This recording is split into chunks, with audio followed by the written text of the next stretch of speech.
This is DBrief, brought to you by the Australian Industry Group.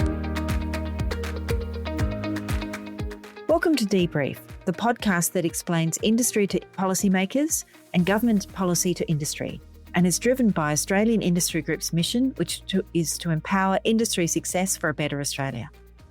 My name is Louise McGrath, Head of Industry Development and Policy, and today we have a special guest, Marcel Sieira, Chief Operating Officer of GS1 Australia. Welcome, Marcel. Thanks, Louise. Now, some people may be familiar with GS1, especially if they're one of your many customers. But for those who are unfamiliar, can you just briefly explain what GS1 does and why supply chain data standards matter so much in today's economy? Sure. Thanks, Louise and Lisa. Thank you so much for the invitation. It's always a pleasure to talk to you and to get the message through AI group members. So GS1 Australia, you're right. Not many people really know about what we do and who we are. But put simply, we were the organization that introduced barcodes in Australia back in the early 70s. So this is when retailers really wanted to automate activities at the point of sale. So we are, in fact, part of a global organization called GS1. It's a not-for-profit standards organization that works both with the private sector and the public sector to develop standards around how do we uniquely identify things in our supply chain that are important for us to capture and share information about. Things like products and locations and farms and shipments. All of these things are very critical. When you think about things like traceability, for example, we need to make sure that we have the capacity to capture and share information about a product, where it's come from, where it's been, what ingredients it has. And we can't do that effectively unless we can uniquely identify the product. So we basically developed these standards, working very much in partnership with industry and government. And just to give you a sense for the reach, in Australia, we have around 23,000 businesses that rely on the use of our standards to manage their supply chains on a daily basis.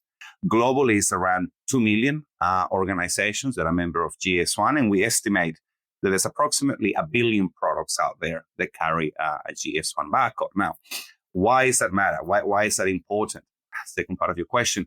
If you think about every time that a product goes beep at a point of sale, every time that Australia Post collects or delivers a parcel, every time that Amazon processes an online order, all of those individual transactions are actually processed through the use of standard barcodes and unique identification that GS1 develops in partnership with industry. And so it removes all of the paperwork and manual interventions, significantly decreases errors, and really makes our lives a lot easier. And so you're operating in Australia, but you do, I assume, have interactions with your global counterparts. Yes, that's right.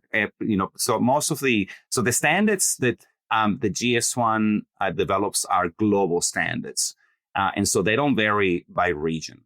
The only times where sometimes we need to have very specific allowances for an individual country or a specific region tends to be with local regulations, right? So whilst we try to make sure that we work with government to ensure, for alignment on regulatory requirements that impact how we identify and barcode products, sometimes there are slight differences country by country, and of course we have to take those into account. But it is basically a global standard. And Jeff and I on this podcast talk a lot about standardization of information and systems and infrastructure. So it sounds like even though it was sort of what you said, the early 70s, you were setting up that fundamental building blocks of the digital infrastructure that we all rely on. And I know that you've recently produced a report with with CIE, who found that these standards contribute to around 27.3 billion to Australia's GDP, which is quite significant. So what surprised you most about the findings, and what do you see as the main drivers for this impact? Sure. So CIE, so it's the Center for International Economics. So we did a piece of work to try to estimate the impact on the use of supply chain standards to the Australian economy, particularly in the context of productivity. And that number came up as a result, right? 27.3 billion. There's another approximately $20 billion of additional savings and improvements in productivities that could be achieved through further adoption. What surprised me the most is that there isn't a single massive change that delivers that productivity benefit. It is actually the aggregation of very small gains that happen day in, day out across the nation that ultimately aggregates to that big number. So once again, thinking about the total number of scans of a product at a retail point of sale, if you can consider what the time would be and the effort that it would take and the errors that would result if they were manually processed, then you begin to aggregate that across Coles, Woolworths, Metcash, Aldi, Maya, Kmart, Big W. You begin to get the sense of how these things begin to add up quite quickly. The other thing that was surprising for me was when you consider the life of a product, the entire life, from when it is produced all the way into the time that it is sold to a consumer, the benefits of automation through technologies like barcoding actually compounds as the product continues to move through that supply chain.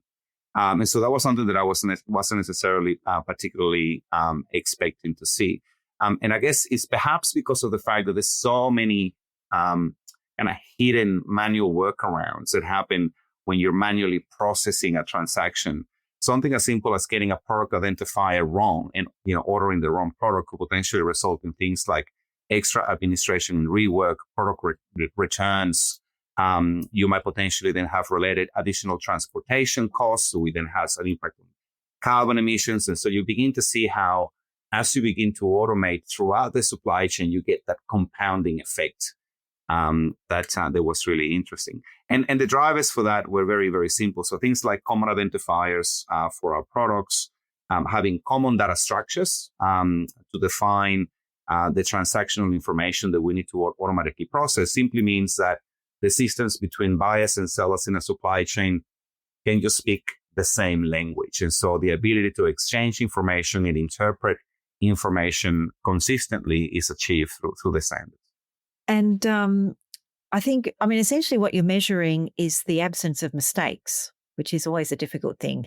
Everyone's always very quick and keen to see errors, but the absence of one, people often just miss because you just move on. Life is as usual.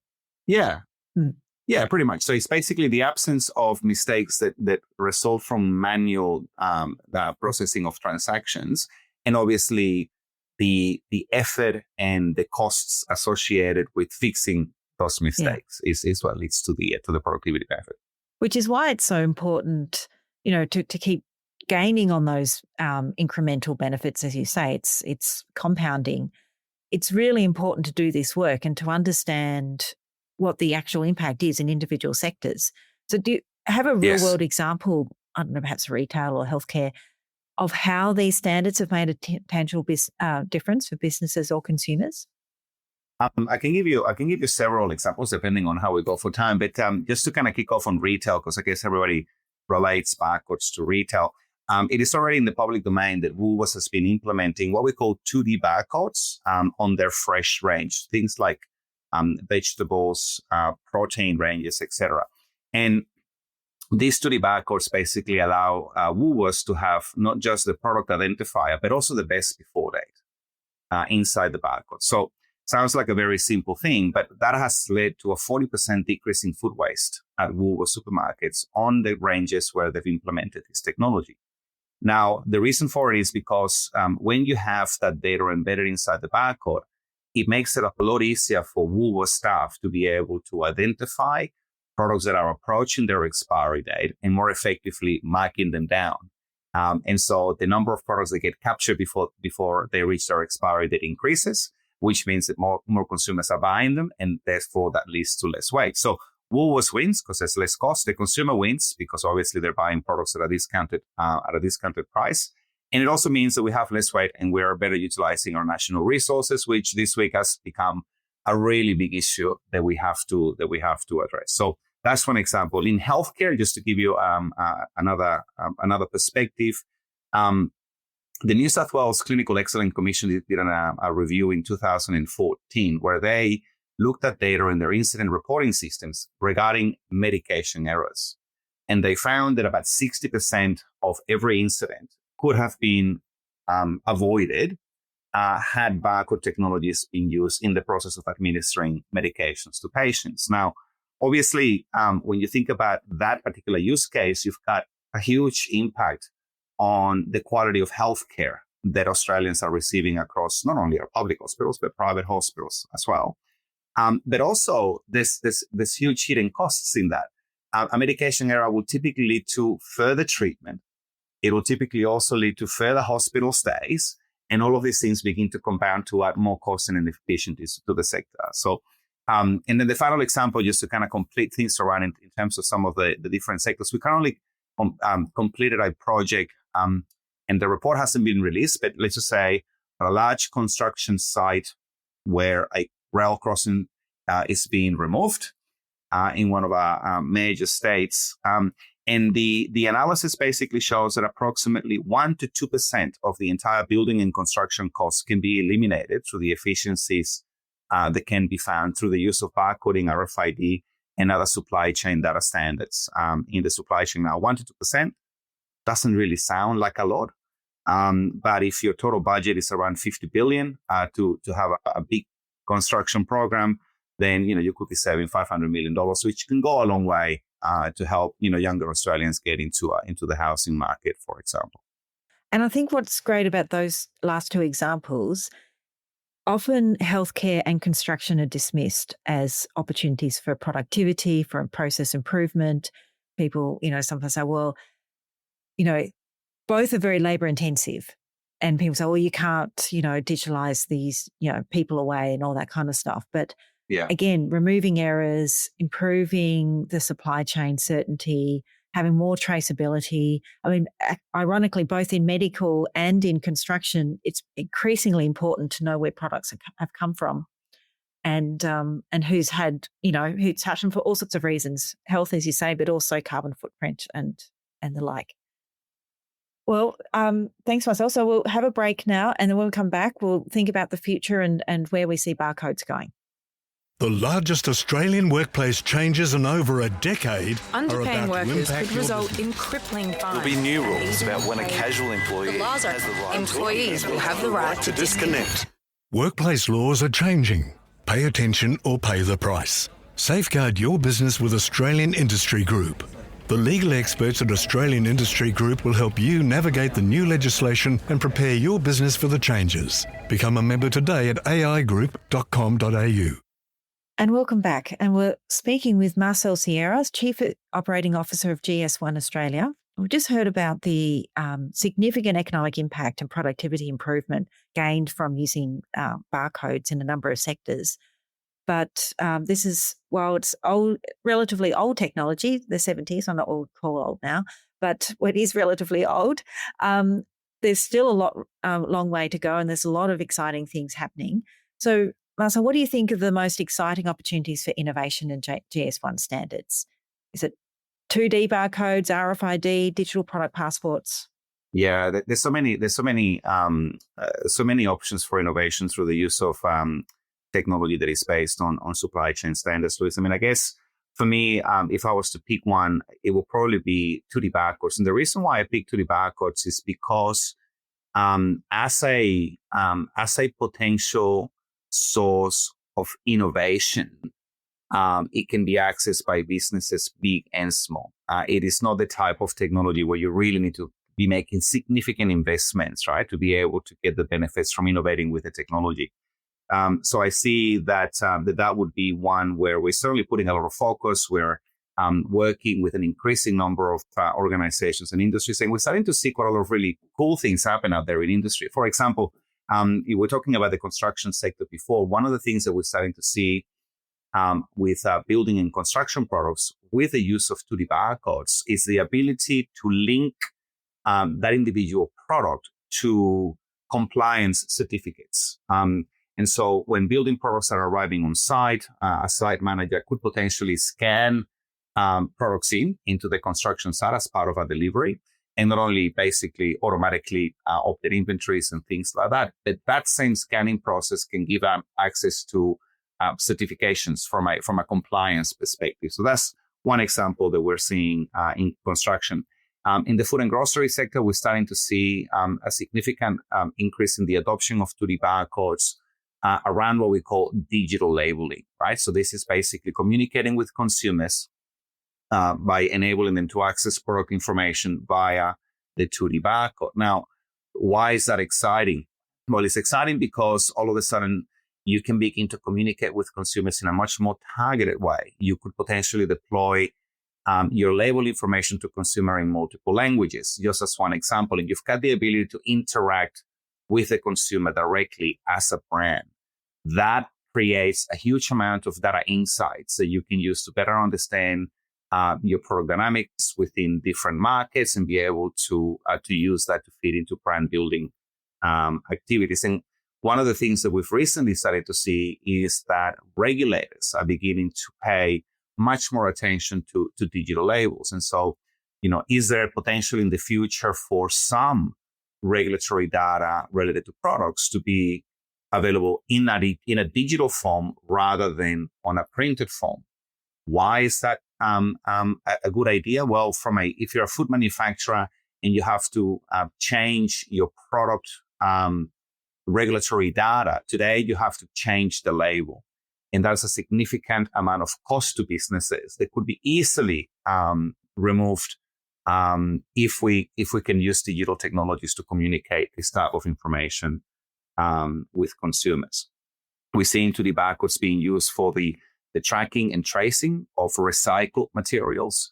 So if you're basically a food manufacturing business and you buy in recycled packaging, you can kind of track all the way back to the recovery point where the original materials were recovered from. There's a whole raft of new processes and industries that can leverage the technology with very little investment. And that's really what I like about it. I really like the connection to regulators. In electrical products, for example, under certain regimes in Australia, you do need to print a particular standard on the product, far less fast-moving than bananas and tomatoes. So it takes a long time when things change for those to sell through, and often there's, recalls and all sorts of stuff. But thinking about those bananas and avocados, this might be out of your domain, but the stickers really cause a problem, I think, in eco-recycling. It does. And one of the interesting things about how the technology evolves so quickly, you'll be surprised. We're currently working with one of the technology companies that is part of our Alliance Partner Network.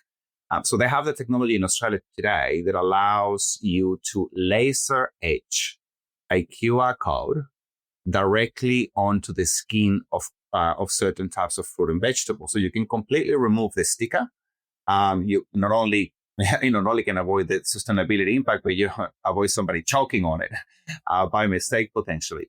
And the technology actually works incredibly well. And not only does it work from a scanning perspective, but it has also been tested to ensure that there is no microbial infections with the food what is being lasered. So we're starting to see a lot of innovation when it comes to how this technology can be applied to different products. We're actually seeing it being applied directly on individual eggs as well, so that you can track individual eggs. I don't know if you do what I do. Sometimes I basically end up with 2 or 3 eggs left. I throw the carton away in the recycling bin, and then I end up with 2 or 3 eggs loose on my fridge. So I don't know what the eggs, what the best before date on these individual eggs are. But in the future, we'll be able to just pick up a single egg, scan it, and be able to verify something like a best before date. So all those sound fantastic, but that they're not for free. So there's a bit of infrastructure spend. Is that a barrier, or are there other barriers for broader adoption of standards, particularly or the GS1 standard, for smaller businesses? Well, I don't see cost as being an obstacle for adoption. As you say, the underlying technology for barcoding and scanning, it's been around for a very long time. And so the first thing that you have is you've got a very broad source of supply for all of not only the expertise, but also the technology itself. And it's being used by businesses large and small today. I mean, obviously that it doesn't come for free, but I don't necessarily see cost as being an obstacle. Coming back to a conversation with regards to regulators and government, I think one of the obstacles that we see is when there are unclear requirements or perhaps inconsistencies between different government portfolios on how they're managing different parts of their policy or regulation that might create a kind of uncertainty, right, for businesses. So certainly businesses don't want to invest in technology if they're not certain whether or not an upcoming regulation is going to render it useless, right? So, and we work very closely with government to try to make sure that we try to have as much consistency as we possibly can across the different portfolios, from healthcare to infrastructure to agriculture. We need to have consistency because companies operate across, in many cases, multiple areas of government. So that's one. From a technology perspective, one of the challenges that we do see is proprietary systems. So there are organizations out there that have great technology, but they operate in a proprietary way. And so that begins to create barriers for the pervasive adoption of those technologies. And what we try to do as GS1 is engage with as many of the technology companies that they come across basically our desks on a daily basis to ensure that they begin to build standardization off the shelf. So companies don't have to request it. It simply comes as part of the package. And that makes interoperability much more straightforward to achieve. And then the final barrier, I think, is really making sure that businesses understand the benefits and have access to the appropriate tools and knowledge and skills to help them navigate their way through the implementation and make the right decisions along the way. Now, that's another, area where we spend a lot of time through education and training programs, working with many industry associations and engaging with industry at large. We do a great job, I believe, but again, as a not-for-profit, we've got limited reach. So that's a challenge that we basically work to overcome on a daily basis. And I mean, I imagine there is a lot of education to do because people might either dismiss, oh, well, that's just barcodes and not understand all these broader issues that you've raised, or just think, oh, do I have to pay for this? And, do I have to buy a new machine? All that kind of stuff.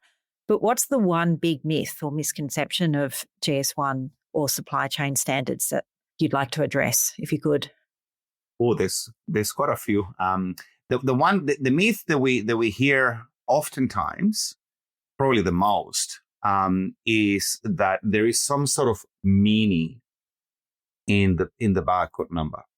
Sometimes you basically hear commentary, whether it be in social media or questions that we get into our customer services desk all the time to say, whether or not you can determine the country of manufacture or the country of production by looking at the barcode number, which is not correct. You really can't see that. You don't understand. You know that number belongs to or has been licensed to company X, Y, and Z, and that might be an Australian company.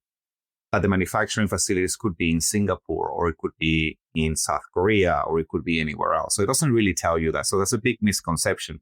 Oftentimes you would hear that, the barcodes will tell you, whether the fruit happens to be organic or whether it has pesticides and things like that. So that's a big myth. The other one, of course, that we get all the time, because we work so closely with retailers, is that we're often seen as an organization that tends to work more with the big end of town, as opposed to focusing on working with SMEs, which couldn't be further from the truth. Today, out of the 23,000 members that I've mentioned at the beginning of the podcast that are members of GS1 Australia, close to 90% of those 23,000 companies are organizations with an annual turnover of less than $5 million. So we spend the majority of our time working with, supporting, and kind of answering questions of basically small businesses across the country. The conspiracy theory on the numbers intrigued me. It hadn't even occurred to me. I guess all those numbers are just random, though. But there are lucky numbers, so you can't you can't request certain numbers for your product if you want all 8s or something like that. You can't. One of the things that is really interesting, though, is that if you do a search on a GS1 barcode on Google, typically the example that you find first is 93, 1, 2, 3, 4, 5, 6, 7, 8, 9. This is just basically the barcode that we tend to use just to create examples. But you'd be surprised how often we see products arriving into a barcode testing centers with that barcode printed on it. So people just basically, You go on Google, find a barcode image, and they just stick it on their product. So thankfully, we've got ways of identifying that and providing the advice to companies to say, hey, that's just not going to work. That is a weird thing that you would steal a unique identifier thinking it would work. So I'm a park runner, and for those listeners who also do park run, I go along with my barcode on Saturday and pick up the tag with its own barcode, and we get scanned, and so then I know how fast I've run. But there must be other I shouldn't say weird, but unexpected areas or places you've seen GS1 barcodes. Oh, there's a few. I mean, I think we kind of talked about laser etching on fruit, but that's not really that unexpected, or individually marked decks. So some of the more obscure examples that I found recently, the one that kind of stuck in my mind was basically gravestones. So, people are putting QR codes on gravestones of family members. So you can actually link the gravestone to a forever website. They can pay homage and tribute to the deceased. So that's a really interesting use of the technology. I never thought that people would be doing that, but in fact, that's happening. The other that I find really interesting is one. It's an organization called BTAG. I don't know if you heard about them, BTAG. So it's basically a research group that focuses on trying to understand the behaviors of bees within colonies, right, and what happens under certain conditions and things like that. So they've actually put these really tiny QR codes on bees within colonies, and using image recognition technology, they can actually identify movements of certain, colony members and begin to track their movements and their behaviors under certain conditions. So I thought, that's actually quite an interesting